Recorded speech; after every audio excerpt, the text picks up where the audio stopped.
The village of Erie-on-Avon was a place of whispers. Ancient oaks lined the single street, their branches twisting together like skeletal fingers. Sunlight rarely touched the ground.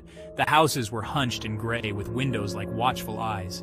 At the edge of the village stood Whispering Oaks, the oldest and most mysterious house of all. Whispering Oaks had been empty for years. No one dared to live there. The villagers whispered stories about the house, passing them down from generation to generation. They said that the house was haunted, filled with the echoes of a tragic past. Children were warned to stay away. The old house seemed to sigh in the wind. Its windows were dark, like empty eyes. The paint peeled from the walls like shedding skin. The garden was a tangle of thorns and weeds. Even on the sunniest day, a chill seemed to linger around Whispering Oaks. The villagers of Erie-on-Avon avoided the house at all costs. They crossed to the other side of the street when they passed by. They hurried their steps and kept their eyes downcast, for they knew that to look too closely at Whispering Oaks was to invite its darkness into their lives. Strange things happened at Whispering Oaks. Lights flickered in the dead of night, casting an eerie glow from the windows. Shadows moved in the empty rooms, their forms shifting and changing. Some nights, the villagers swore they could hear music coming from the house, faint and mournful, like the cries of a lonely heart. Villager 1 as S4. I heard it again last night, the music. It was so sad, like someone crying out for help. Villager 2 as S5. And those footsteps, heavy and slow, pacing back and forth in the attic. It's enough to give anyone the chills. Footsteps echoed from the attic, heavy and slow, as if someone was pacing back and forth. Doors creaked open and shut on their own.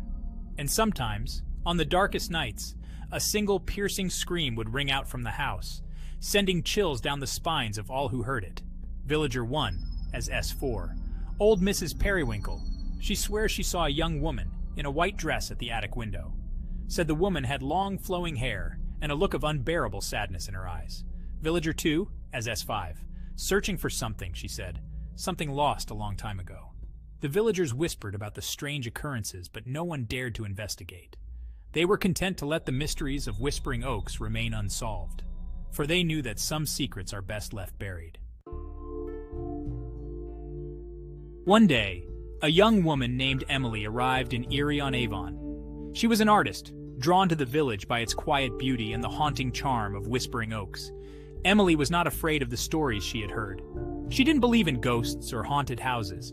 She saw the beauty in the decay and the mystery in the unknown. Emily, as S1. It's just an old house, there's nothing to be afraid of. Emily rented Whispering Oaks, much to the astonishment of the villagers.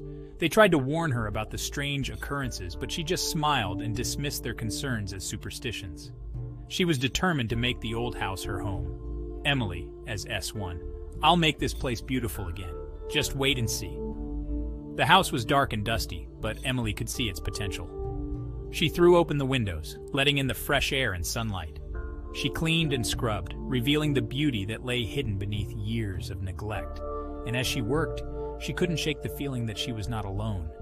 Emily, as S1. Is someone there? Emily felt a presence in the house, a sense of someone or something watching her every move. She heard whispers in the empty rooms, faint and indistinct, like the rustling of silk dresses. But whenever she turned to look, she saw nothing.